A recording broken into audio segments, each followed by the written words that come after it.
파란만장한 삶, 고된 인생을 살다가 이제 인생의 마지막 마침표를 찍는 그 순간의 이야기입니다. 죽음이 다가올 때죠.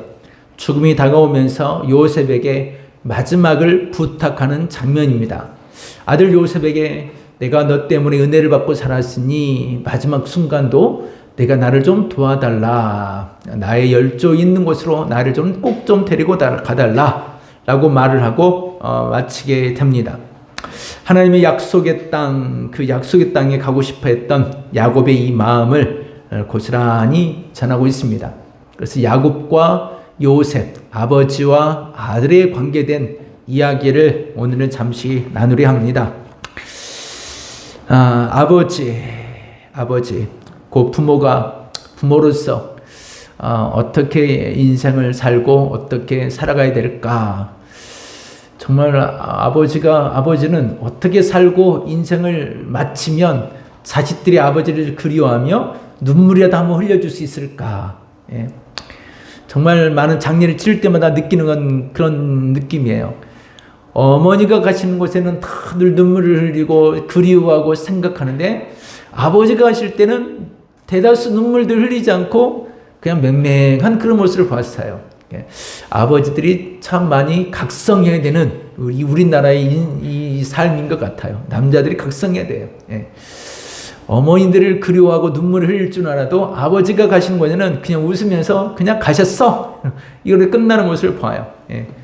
남자들, 아버지들 참 많이 가정을 위해 각성하고 살아야 될 것 같다라는 생각이 듭니다. 저도 마찬가지겠지만요. 이 아버지였던 이 야곱이 자기가 아들이었을 때 이야기입니다. 아들이었을 때 자기 아버지 이삭에게 행하였던 일들, 그 행하였던 그 일로 인하여 그 세월만큼 야곱은 험나는 세월을 삽니다. 아버지에게 거짓말하고 배신한 것만큼 자기도 자기 자식에게 배신당하고 험나는 세월을 살아요. 가슴앓이 하며 참 어려운 세월을 살아요. 그런데 묘하게 이 야곱이 자기 자식을 사랑한 그 세월만큼은 또 사랑받으며 살아요. 참 신기하죠? 부모를 참 어렵게 했던 세월만큼 자식에게 어려움을 당하며 사는데 자식을 사랑한 것만큼 나중에 사랑받는 인생을 살아요. 이게 바로 우리에게 제가 말하는 오늘은 사랑은 부메랑 되어 라고 말을 하고 있는 이야기입니다. 성경적으로 말하면 심은 대로 거둔다 라고 말을 하죠. 심은 대로 거둔다. 부모가 아버지가 되었어. 부모가 되었을 때 생각해 보니까 자식이 되었을 때 부모에게 잘못한 것만큼 자식들에게 어려움을 당하며 살고 또는 반면에 자식을 사랑한 것만큼 나중에 보니까 사랑한 것만큼 사랑을 받으며 살더라라는 것입니다. 부메랑이 되었다. 부메랑이라는 것은요, 우리가 나무로 생겼던 활 모양으로 생겨가지고 나무로 딱 이렇게 만들어져서 이렇게 해서 오스트리아에서부터 시작되는 건데 서부 지역이었다고 합니다. 오스트리아 서부 지역에 이런 나무로 부메랑을 만들어서 휙 던지면 목표물을 향하여 훅 갔다가 맞추면 떨어지고 안 맞추면 못 맞추면 다시 내게로 돌아옵니다. 던졌을 때 목표물을 정확히 맞추면 맞고 떨어지지만 못 맞추었을 때는 다시 내게로 돌아오는 거. 휙 돌아오는 거. 이건 사실 사냥이기도 했지만 공격 무기로 사용했던 것이 이 부메랑이라고 합니다. 남을 쳐서 해치기 위하여 또는 짐승을 잡기 위하여 공격용으로 사용했던 것이 부메랑인데 그래서 이 부메랑은 절대로 던지면 돌아오지 않게끔 무겁게 만든 부메랑들이 있었다고 그래요. 특히 이 부메랑은 절대로 돌아오지 않게 무겁게 만들어서 상대방을 공격해서 넘어뜨리는 그런 모양으로 만들었고 조금 가벼운 것은 목표물에 닿지 않으면 내게로 돌아오는 것. 그래서 부메랑은 돌아온다라는 의미가 있습니다. 돌아온다. 다시 내게로 돌아온다. 심은 대로 거둔다라는 이 말이 이 부메랑이라는 말입니다. 그러면 야곱의 인생에 어떤 것이 자기에게 돌아왔을까? 무엇이 돌아왔는가? 첫 번째 이야기는 외면한 아들에 대한 이야기입니다. 외면한 아들이라고 표현했습니다. 먼저 야곱이 자기가 아들이었을 때의 이야기예요. 아들이었을 때 그의 아버지 이삭을 섬기고 가나안 땅에서 살 때 이야기입니다. 가나안 땅에 사는데 나이가 들면 들수록 답답해지고 급해지는 것은 야곱의 마음이었어요.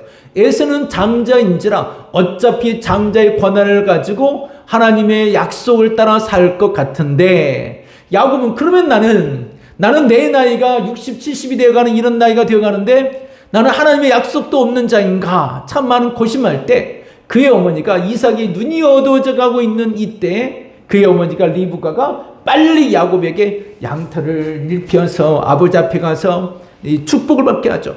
예? 미리 야곱은 팥죽을 한 그릇으로 이 형의 마음을 샀죠. 장자권을 내게나 달라. 그까짓 것 아버지가 줘야 주는 거니까, 아버지가 줘야 주는 거잖아요. 그러니까 장자권은 그냥 미리 일찍이 팥죽은 한 그릇에 주고 말았죠. 하지만 그 순간, 마치 복이 임하는 그 순간에는 야곱이 정말 재빨랐던 것 같아요. 그러니까 그만큼 야곱은 하나님의 약속에 대한 것을 마음에 가지고 살았던 거죠. 그의 어머니 리브가가 아브라함의 하나님, 이삭의 하나님, 하나님께서 약속한 이 일들에 대한 이야기를, 신앙적인 이야기를 듣고 자랐던 때인지라 그것은 내가 받고 싶다라는 마음이 강렬했던 그런 야곱이었습니다. 그래서 아버지를 속이죠. 예. 우리가 잘 알고 있는 것처럼 팥죽 한 그릇도 그렇지만 아버지를 속여서 축복을 받습니다. 아버지를 속여요. 근데 이 아버지를 속인 이 사건으로 인해서 야곱은 자기 고향에 살지 못하고 바단 아람으로 먼 길을 도망칠 수밖에 없는 세월을 삽니다. 그의 나이가, 이때 나이가 10대가 아닌 한 70여 살로 이렇게 기록이 됩니다. 나이가 지긋하게 든 상태에서 고향에서 머무르고 살아야 될 그 나이에 자기의 고향을 등지고 먼 길을 떠나는 야곱의 마음이 그만큼 많이 지쳤고 그만큼 많이 슬프고 그만큼 많이 외로웠던 거죠. 그러할 때 들녘에서 하나님이 하늘을 여시고 사닥다리가 오락내락 하는 것을 보시면서 나이 든 상태에서 먼 길로 새로운 땅을 떠나는 야곱에게 하나님이 약속을 주고 계시죠. 근데 이 일은 아버지 이삭에게는 정말 많은 실망감을 안겨줬어요. 야곱이 자기를 배신하고 거짓말한 이 사건은 이삭에게는 너무너무 큰 실망감이에요. 왜냐하면 이삭은 어머니를 일찍 여의었죠. 어머니를 일찍 여의고 나서 뒤늦게 리브가를 만났습니다. 리브가를 만나서 행복감을 가졌어요. 그리고 나는 자녀를 많이 가지고 싶다라고 했지만 딱 유독 많은 자녀를 가지지 못했어요. 이 쌍둥이 에서와 야곱밖에 없었죠. 애틋한 마음이 더 애절했어요. 왜냐하면 아브라함에게 있어서 자식인 자기가 죽을 뻔했잖아요. 하나님은 언제든지 나를 죽일 수도 있겠구나. 그러면 또한 내 자식도 언제든지 데려갈 수 있겠구나 라는 생각도 할 수 있겠죠. 그래서 에서에게는 더 많이 애틋한 마음이 더 갔겠죠. 장자된 애틋한 마음이 이삭에게는 더 많이 가졌습니다. 그리고 가족에 대한 이 사랑 마음이 더 가득했죠. 내 가족과 함께 오랫동안 행복하게 살고 싶은 이 마음을 야곱이 아버지를 배신하고 아버지에게 속이면서 아버지 이삭의 행복감은 깨지고 말았죠. 아버지 이삭의 행복감은 깨졌어요.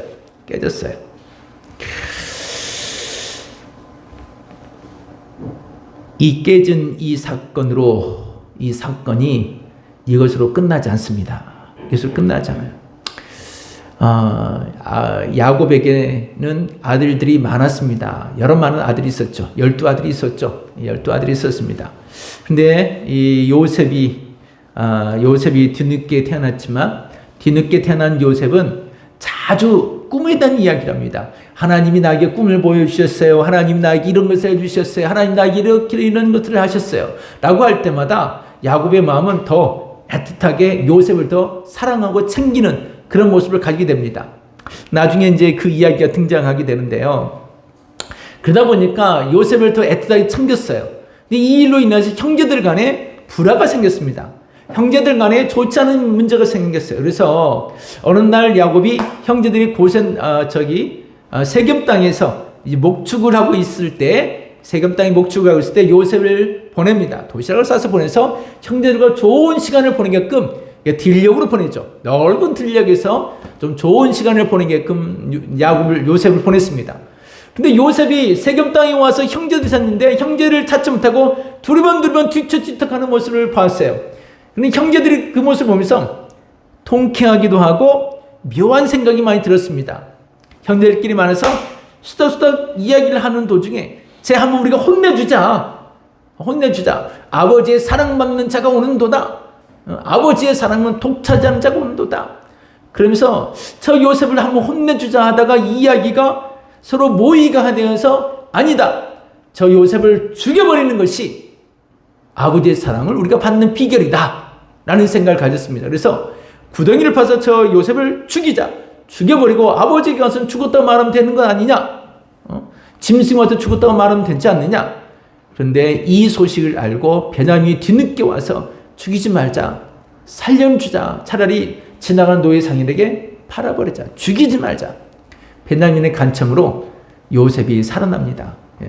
죽이기로 작정을 했는데 죽지 않고 요셉이 팔려가죠. 그리고 돌아와서 이 아들들이 아버지요, 이 옷이 혹시 요셉의 옷이 아닌가 보십시오. 내 아들 요셉의 옷이 맞다. 우리가 짐승이 오는 길에 짐승이 죽였나 봅니다. 피만 가득하고 남았습니다. 그때 이후로 요셉의 행복감이 사라집니다. 무려 20년이 넘는 세월을 이 야곱은 요셉이 사라진 이때로부터 17년 17살 되던 요셉이 사라진 이후로 근 20년이 넘도록 야곱의 마음속에는 행복감이 사라져요. 아버지의 마음에 그늘이 짙게 드리운 이 일 때문에 야곱의 자식들 또한 역시 아주 행복감이 떨어져요. 가정에 이 보람있고 즐거운 이야기가 사라져요. 왜냐하면 나중에 요셉 앞에 나왔을 때 형제들의 모습을 보게 되면 그 아버지의 그 서글픈 마음이 형제들에게도 고스란히 배어 있거든요. 아버지에게 가서 이 아들을 데리고 그 애굽에 가서 먹을 것을 구하려면 이 마지막 아이를 데리고 가야 됩니다. 라고 말하는 도중에도 아버지의 설득하는 장면에도 아들들의 애처럼이 있습니다. 왜냐하면 요셉을 잃고 난 다음에 아버지의 얼굴에서 웃음을 본 적이 없거든요. 아버지의 얼굴에서 행복감을 본 적이 없어요. 그러니 아들들도 처음에는 아버지가 쌤통이라고 말할 수 있었겠지만 그렇게 말할 수 있었겠지만 세월이 지난 동안에 아들들도 그 아버지를 보면서 많이 가슴앓이를 한다는 것입니다. 어릴 적에 아버지가 내게 해준 거 없을지 모르지만 나이 들어서 힘이 쫙 없어진 아버지를 보면 왠지 측은하고 짠한 그 마음이 들듯이 아들들도 결코 행복한 삶을 살지 못합니다. 그 세월이 20여 년의 세월이에요. 근데 20년의 세월을 놓고 따져보면 야곱이 그의 아버지의 가정에 대한 사랑의 마음을 깨뜨린 지가 20여 년이에요. 야곱이 밧단 아람으로 가서 14년을 일하다가 나중에 6년에 걸쳐서 무엇을 얻죠? 재산을 얻어서 자기 고향으로 아버지의 있는 고향으로 다시 돌아옵니다. 돌아올 때까지 나이가 그 세월이 한 20여 년이에요. 그러니까 이삭이 가슴 아파하면서 내 사랑한 아들로 인하여 자기가 거짓말로 배신을 나가고 하나님 약속을 가로채서 넘어가 버리고 그것이 자기의 이삭에게는 유일한 기둥 같은 거였죠. 하나님의 축복이 장자에게 주는 것. 그러나 이것을 깨진 이 사건 거의 20년의 세월 동안 이삭은 가슴 아래 하다가 떠났고 야곱은 20년 동안 아버지에게 거짓말하고 배신을 준 이 마음이 오랜 세월 동안 가슴이 남습니다. 그런데 그 세월만큼 20년의 세월만큼 자식들에게 요셉이 죽었습니다. 짐승에게 찢겨 죽었습니다. 그 생각만 해도 끔찍한 이야기가 20년의 세월을 지나갑니다. 나중에 요셉에게 앞에 가서 요셉을 만날 때까지 그 세월이 한 20여 년 세월이 걸려요. 요셉을 만나서 내 아들아 하고 끌어안고 울 때까지의 세월이 그 세월이 한 20년의 세월이에요. 그래서 부모에게 잘못한 세월만큼 자식들에게도 어려움을 당한 세월이 비슷하다는 이야기예요. 대다수 그래서 부모들이 특별히 아버지들을 바라보며 이런 얘기를 하죠. 아버지를 바라보며 자식들에게 흔히 하는 말 뭐라고 말하는지 아시죠? 자식들에게 아버지를 바라보면서 자식들이 뭐라고 얘기를 할까요? 너는 내 아버지처럼 살지 말라. 그런 말을 제일 많이 하죠. 너는 내 아버지처럼 살지 마. 그뿐인가요? 여기만 하면 좋아요. 내 아버지 같은 사람은 절대 만나면 안 돼. 그런 사람과 결혼하지 마. 그러죠. 예. 내 아버지 같은 사람은 절대 만나서는 안 돼. 그런 사람은 결혼하지 마. 내 아버지처럼 살지 마. 또는 너는 나처럼 살지 마라. 특히 아버지들이 그렇죠. 아버지들에게 야 너희들은 나처럼 살면 안 돼. 나처럼 살지 마. 그런 얘기 합니다. 그런데 나이가 들어서 보면 대다수 아버지처럼 살고 있어요. 아버지처럼 살아가요. 이게 신학적으로도 심리학적으로도 동일시하는 이런 관점에 아버지가 하는 그 모습을 나는 싫어서 탈출을 했는데 적응을 못해요. 부적응해요. 불안장애가 생겨요. 결국은요, 아버지처럼 하는 사람이 편안해 보일 수 있다는 거예요. 굿하는 아버지 같은 사람을, 아래에 사는 사람은 굿한 그런 남자를 만나는 사람도 생겼고, 술을 많이 먹고서 하는 사람을 싫었는데 나중에 보니까 이 사람도 편해서 그런 사람 같이 가는 이런 모습의 딸들, 아들들이 많다라는 거예요. 평균적으로 많다라는 것입니다. 예. 그럼 대다수 그렇게 편하니까 그런 모습을 보고 자랐기 때문에 자연스럽게 그런 모습이 습득이 돼서 그렇게 살아가더라는 이야기예요. 예? 나처럼 살지 말라고 했는데 나처럼 살아가더라는 이야기죠. 굉장히 무서운 이야기예요. 무서운 이야기예요. 예, 무서운 이야기예요. 근데 저는 그렇게 살지 않으려고 노력했어요, 진짜. 예. 우리 아버지나 우리 엄마가 그런 얘기는 하지 않았지만 저는 노름하고 도박하러 가진 않습니다. 예. 도박하러 다니진 않아요. 예. 그것 때문에 무너진 우리 아버지 모습을 보고서 바꾸신 방법은 하나밖에 없다. 예수를 잘 믿는 것.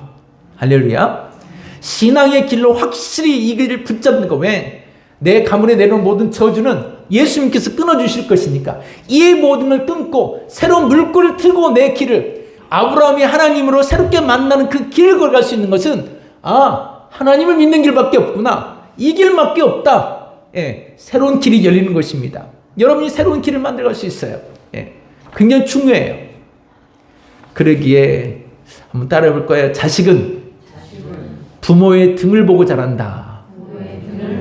예, 우리가 대다수 많은 사람들이 하는 말입니다. 부모들이 어떻게 하느냐에 따라서 무엇을 보고 무엇을 가르치고 무엇을 말하느냐에 따라 그대로 보고 배우고 따라가더라는 이야기입니다. 분명히 제가 우리 아이들에게도 가르친 적이 없고 여러분이 여러분 자식들을 가르친 적이 없을 것입니다. 그런데 문득 어느 순간에 아이들이 툭 내 던지는 말을 듣다 보면 내가 예전에 했던 말들이 떠올라요. 무슨 말인가 하면 가끔 그런 얘기 있죠. 엄마는 모르면서 그러지 마. 엄마는 모르잖아. 엄마는 몰라. 엄마 잔소리 좀 그만해. 그런 얘기 내가 분명히 가르쳐주지 않았거든요. 잔소리 그만해 라는 그런 말들은 분명히 우리가 자식들이 가르치지 않았어요. 그런데도 이 자식들이 똑같이 그런 말을 할 때가 있어요. 똑같이 그런 말을 합니다. 엄마를 몰라서 그래. 그런 말 하지 마. 또는 그만해. 이제는 무슨 말을 하려면 그만해. 이제 그만해도 돼. 알아들었다고. 그만해. 시끄러워. 이제 뭐 이런 말들요. 부모들을 향하여 또는 엄마나 아버지를 향하여서 이런 이야기를 할 때가 많이 있습니다. 신앙전 이야기를 할 때도 그만 얘기해요. 됐고 그럴 때가 있어요. 근데 저는 다른 얘기는 몰라도 이 이야기는 해야 된다고 생각해요. 왜냐하면 저도 가끔마다 예강이나 예원대 그런 말을 할 때가 있거든요. 그러면 이제 그만 듣기 싫어하죠. 그래도 제가 그럴 때는 이런 얘기합니다. 네가 아무리 다 거두고 다 잘나고 다 좋아도 하나님의 신앙을 떠나버리면 하나님께부터 멀어지면 절대로 뭔가 더 얻을 수 없어. 그건 확실해. 그래서 가끔 잘 몰라 할 때는 너 아직도 못 깨달았니? 라고 말을 할 때가 있거든. 너 아직도 못 깨달았니? 지난주에 어느 한 청년이 학원 선생님이에요. 학원 선생님으로 열심히 학원에 가서 아이들을 가르치는데 그 학원이 작은 학원은 아니에요. 카카오 회장님의 동생이 운영하는 그런 학원이거든요. 근데 그 학원에서 일하는데 이 아이들이 좀 떨어져서 야 도저히 안 되겠다. 선생님 한 사람이 그냥 나가야 될 것 같다. 제비뽑기를 하자. 그런데 그 많은 선생님들 중에 제비를 뽑았는데 이 청년이 제비를 딱 뽑았어요. 그래서 그냥 거칠지 않고 그냥 관두겠습니다 하고 나와서 버스를 타고 오는 길인데 집에 거의 다 와갔는데 전화가 한통 왔어요. 다른 학원 선생님, 원장님이 야 혹시 다니는 곳 지금도 다니세요? 지금 다니세요? 혹시 아니요 이제 그만뒀어요. 그러면 좀 오시면 안 될까요? 아니 저는 좀 4, 5개월 정도 5개월 정도 그거 받는 거 있잖아요. 그거 받으려고 하는데요. 그거요 제가 조금 더 해드릴 테니까 좀 오시면 안 될까요? 네, 오는 길에 전화를 받았다고 그래요. 그리고 오는 길에 전화를 받고 다시 그곳을 가게 됐어요. 그런데 이 친구는 철두철미예요. 뭐든지 11조 자기가 번 거에 11조는 딱 구별하고 11조 한 것만큼 또 감사함을 해요. 예, 근데 이것은 아주 자기 아버지에게도 아주 철두철미하게 자기가 그렇게 하는 거예요. 자기가 먼저. 근데 매사에 항상 어떤 길이 막힌 듯 싶으면 또 다른 길이 열리고 이 길이 저기 한다면 또 다른 길이 열리고 하던 이야기죠. 그래서 우리가 우리 자식들에게 가르쳐야 될 일은 이 신앙적인 이야기입니다. 하나님께로부터 멀어지면 내 잘난 맛으로 얼마든지 내 돈도 벌 수 있어요. 결혼도 더 좋은 결혼을 할 수 있어요. 그러나 이 영적인 은혜는요, 우리 사람의 마음은 돈으로도 살 수 없고요. 사람의 마음은 순식간에 우울증에 우울감에 툭 떨어지기도 하고요. 사람의 마음은요, 실망감에 슬쩍 가버리기도 하고요. 이 사람의 마음은 어떻게 해볼 수 없는 거예요. 하나님이 도와주셔야만 우리의 인생길을 살 수 있다는 이야기입니다. 그래서 우리가 듣기 싫어도 말을 해야 돼요. 그래야 어느 순간 하나님의 음성처럼 들려오실 거니까 안 돼. 자 이렇게 하자라고 그 음성이 들려올 거예요. 그 순간에. 그래서 듣기 싫어도 다른 이야기는 좀 양보하세요. 그러나 신앙적인 이야기만큼은 우리가 양보해서는 안 돼요. 저희는 그러고 있습니다. 뭐 돈 달라는 거, 뭐 하다는 거, 어디 하다는 거 다 거의 다 들어주고 있어요. 하지만 이건 안 돼. 이것만큼 해야 돼. 라고 하고 있죠. 왜냐하면 야곱이 그의 아버지를 배신하고 거짓말한 세월만큼 자기가 고통을 당했거든요. 자기가 어려움을 당했어요. 어려움을 그 똑같은 세월이에요. 근데요, 묘한 건요, 반대로 야곱은 그의 아들을 참 많이 사랑했습니다. 그의 아들 요셉을 정말 많이 사랑했어요. 라헬 아내가 죽고 난 다음에 요셉을 정말 애틋하게 그를 돌보고 좋은 옷을 입히고 어머니로부터 받지 못한 사랑을 어떻게든지 채워주고 싶은 마음이 이 야곱에게 얼마나 많이 간절했는지 몰라요. 그런 이야기들이 성경에 참 많이 담겨져 있거든요. 성경에서 참 많이 이야기하고 있습니다. 야곱이 요셉을 왜 사랑할 수밖에 없었는지. 그리고 요셉은 살아생전에 야곱에게 얼마나 은혜로운 아들이었는지, 이 아들이 얼마나 사랑스러운 그 아버지에게 얼마나 사랑스러운 아들이었는지에 대한 이야기를 창세기 30장 22절 24절의 말씀입니다. 22절 24절까지 한번 읽어볼게요. 30장 22절 시작. 하나님이 나혜를 생각하신지라 하나님이 그의 소원을 들으시고 그의 태를 여셨으므로 그가 임신하여 아들을 낳고 이르되 하나님이 내 부끄러움을 씻으셨다 하고 그 이름을 요셉이라 하니 여호와는 다시 다른 아들을 내게 더하시기를 원하노라 하였더라. 아멘. 요셉이라는 이름을 지으면서 하나님이 나의 모든 수치와 나의 모든 부끄러움을 덮어주셨다. 나의 모든 것을 감싸주셨다라는 이름이 요셉이라는 이름이에요. 근데 이 요셉이라는 이름이 진짜요, 야곱의 험난한 세월, 험악한 세월, 고단했던 인생, 그가 가슴 앓았던 모든 인생을 다 덮어줍니다. 다 감싸줘요. 누가요? 요셉이 그의 아버지의 부끄럽고 그의 아버지의 수치스럽고 그의 아버지의 못난 모든 모습을 그의 아들 요셉이 다 감싸주고 다 품어주더라는 이야기예요. 야곱이 하지 못했던 것, 야곱이 불쌍했던 것, 야곱이 정말 비참했던 모든 세월까지도 다 덮어주고 다 감싸줘요. 그 세월이 17년입니다. 이 17년은 요셉이 아버지 야곱으로부터 사랑받으며 살았던 세월이에요. 그러니까 요셉이 17살 되던 해에 그는 죽은 것처럼 돼버렸죠. 17년 동안 야곱은 요셉을 정말 많이 사랑했어요. 부모의 부족한 면을 다 감싸줄 만큼 사랑스러운 아들로 키워내요.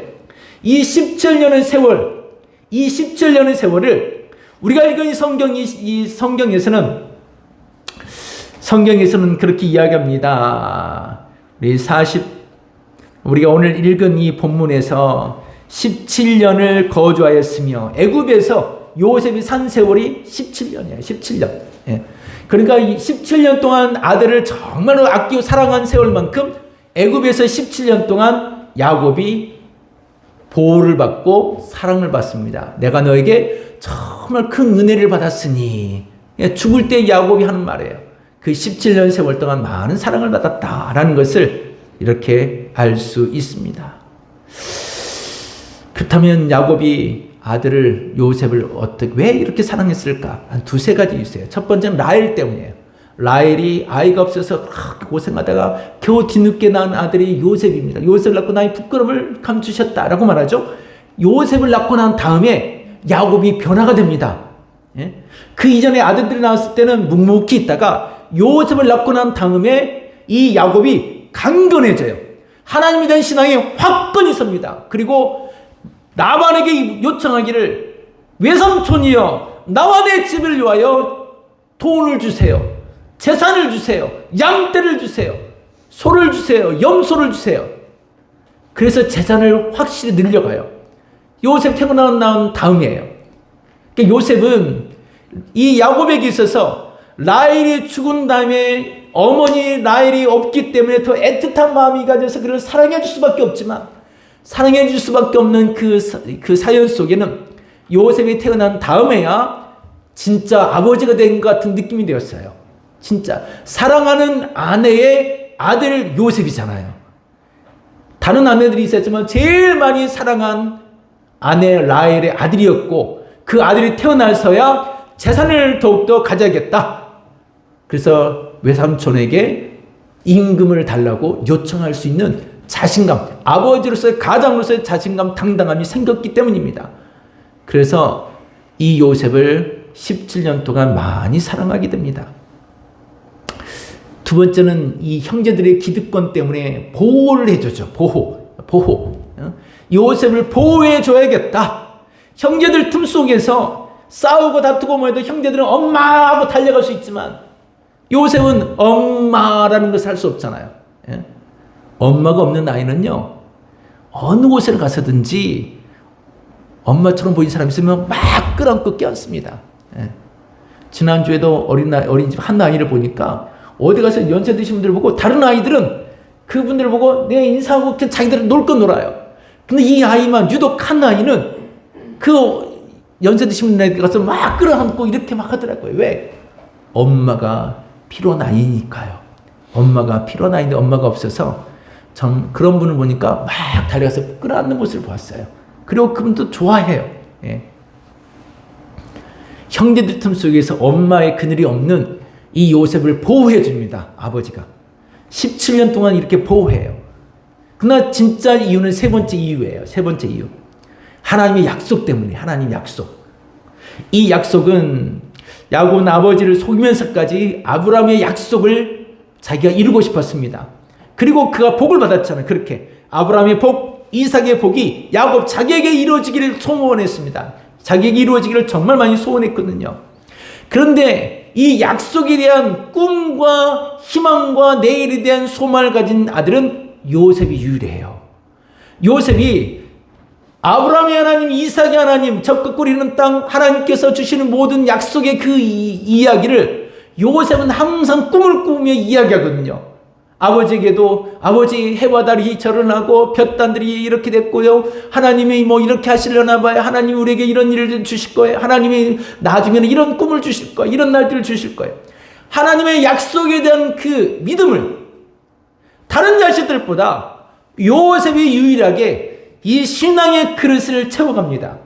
예. 자기가 가졌던 그 꿈들, 이 꿈들에 대한 이야기를 요셉이 꿈을 꾸잖아요. 하나님의 약속된 꿈을 꿉니다. 그러니 이 요셉을 더 사랑할 수밖에 없죠. 1년 만에 요셉이 애굽에서 총리가 되었다. 가서 보고 싶잖아요. 가서 보고 싶어요. 내 아들 성공한 아이들을 보고 싶잖아요. 떠나지 않아요. 그 이유가 있습니다. 46장 3절 4절 말씀인데요. 같이 한번 읽어볼게요. 46장 3절과 4절 시작. 하나님이 이르시되 나는 하나님이라 내 아버지 하나님이니 애굽으로 내려가기를 두려워하지 말라. 내가 거기서 너로 큰 민족을 이루게 하리라. 내가 너와 함께 애굽으로 내려가겠고 반드시 너를 인도하여 다시 올라올 것이며 요셉이 그의 손으로 내 눈을 감기리라 하셨더라. 아멘. 하나님이 그 밤에 나타나셔서 약속하신 다음에야 야곱이 그 가나안 땅을 떠나 애굽으로 갑니다. 하나님이 그 밤중에 나타나서 야곱이 그 가지고 있는 마음, 17년이 지나서 만나는 그 아들을 얼마나 보고 싶겠어요. 그런데도 그 땅을 떠나지 않고 이 땅을 지키겠다고 말해요. 왜? 하나님의 약속의 땅이니까. 아브라함이 하나님, 이삭이 하나님. 하나님이 나에게 복을 주시는 것이 이거잖아요. 이것 때문에 살아왔잖아요. 이것 때문에 살아왔어요. 이 약속 때문에 살아왔어요. 이런 약속 때문에 꿈을 꾸는 요셉을 사랑했어요. 이 땅을 떠나지 말라. 근데 하나님 나타나셔. 야곱아, 걱정하지 마. 내가 너와 함께 그 애굽으로 갈게. 내가 같이 가는 거야. 걱정하지 마. 두려워하지 마. 그리고 애굽 땅에서 큰 민족을 이루게 할 거야. 왜? 이 큰 민족이라는 것은 아브라함이 약속했던 거잖아요. 아브라함의 약속을 애굽에서 이룰 거야. 그러나 애굽에 있지 않을 거야. 다시 돌아오게 할 거야. 그리고 죽을 날이 다가오지. 걱정하지 마. 요셉이 너의 죽음을 다 준비하도록 내가 요셉에게 그렇게 할 거야. 이 약속을 받고 난 후에야 그 땅을 떠나갑니다. 떠나 애굽으로 갑니다. 그러니까 야곱이 요셉을 17년 동안 사랑했던 이유는 하나님이 나에게 주신 은혜가 내게도 있기를 원하노라. 믿음으로 살려는 요셉, 하나님의 항상 꿈을 꾸는 요셉에게 더 많이 사랑을 했을 수밖에 없었다. 그래서 그 사랑한, 하나님 앞에서 사랑한 17년을 애굽에서 17년 동안 자기가 누리지 못하는 모든 영광을 누리며 그곳에서 살아요. 17년을. 야곱이 죽으면서 내가 큰 은혜를 받아 누렸다. 너 때문에 큰 은혜를 받고 살았다. 그러나 요셉아, 나를 이 땅에 두지 말아라. 열조가 있는 그 땅으로 나를 데리고 가달라. 이 땅에 묻지 말고 나를 그 땅으로, 열조도 있는 그 땅으로 나를 데리고 가달라. 마지막 유언을 남기고 죽습니다. 그래서 요셉이 그대로 해줘요. 아버지 유언을 따라줘요. 자, 이런 장면에서 우리가 생각해 볼 것은 사랑은 부메랑을 있습니다. 부모에게 못한 것만큼 자식들에게 많은 어려움을 받았더라. 혹시 여러분들이 자식들 때문에 참 힘들고 어렵다고 고통스럽다면 회개해 보세요. 여러분 부모님들한테 못했던 것, 내 엄마에게, 내 아버지에게 못했던 것만큼 내가 이렇게 어려움을 당하구나 라고 생각하시라고요. 예, 이건 인간적인 면이에요. 첫 번째, 인간적인 면으로 내 자식들 때문에 힘들나? 내 엄마, 내 아버지를 사랑하지 못한 것, 하나님 나를 용서해 주세요. 이게 첫 번째고, 두 번째, 하나님의 관점에서 이게 중요해요. 지금부터는 저와 여러분이 내 자식을 하나님이 축복하기 원하신다면 그 연결고리를 찾으셔야 돼요. 하나님, 우리 자녀들을 더 많이 축복해 주세요. 사랑해야 될 연결고리. 하나님이 우리 자녀들을 사랑해 줄 수밖에 없는 이유, 사랑해야만 되는 이유, 그 이유를 찾으셔야 돼요. 지난 금요일 저녁 금요 기도에 제가 그런 얘기를 한 적이 있습니다. 부모들이 원하는 건 내가 열심히 주를 위하여 11조를 드리고 헌물을 드리고 섬기고 헌신하고 봉사하고 땀 흘리고 전도하고 이 모든 걸 다 할 수 있어요. 그러나 어려움은 내가 당할지언정 우리 아이들이 당하고 싶진 않아요. 내가 이렇게 열을 심었으면 열을 거둬들인 건 나는 안 거둬들여도 돼요. 내 자식이 100을 거둬들이고 드렸으면 하는 마음이 부모의 마음이에요. 나는 거둬들이지 못하도 내 자식은 거둬들였으면, 이게 부모의 마음이잖아요. 하나님 앞에서 이 연결고리를 찾으시라고요. 하나님, 내가 주를 사랑합니다. 우리 자녀들 하나님이 사랑해 주세요. 예. 야곱이 하나님의 어떤 믿음을 가지고 요셉의 17년을 사랑했던 것만큼 그냥 무작정 인간적인 엄마니까 아버지니까 그냥 자식을 사랑해 자식을 다 도와주는 이런 관점이 아니라, 이런 인간적인 관점이 아니라 하나님 앞에서 내 자식을 사랑할 수밖에 없는 이유, 하나님 앞에서 내 자식을 축복할 수밖에 없는 이유, 이런 이유들을 찾아서 살라는 것입니다. 그래야 이런 사랑 베푼 것만큼 사랑을 받을 것입니다. 여러분이 부메랑이 되어 돌아올 때 행복한 삶이 될 수 있기를 주의 이름으로 축원합니다.